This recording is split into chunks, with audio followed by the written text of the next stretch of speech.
ngayong hapon lang natin nakuha ang committee report na ito at si Congressman Barzaga lang ang tinampahan ng kaso ng Committee on Ethics.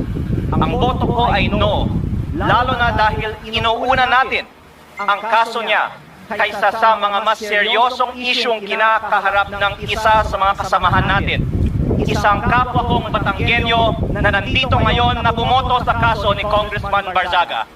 Hindi ba nakakahiya maging miyembro ng Kongreso dahil parang naging normal na meron tayong isang kasamahan na inakusahan na nagbayad para sa mahigit 100 billion pesos ng mga kontrata sa DPWH? Para bang tinatanggap natin na normal lang magkaroon ng kasamahan na iniugnay sa pagnanakaw ng bilyong-bilyong piso na hindi iniimbestigahan na ng Committee on Ethics, Public Works o Infracom, samantalang inuunan natin ang kaso ni Congressman Barzaga habang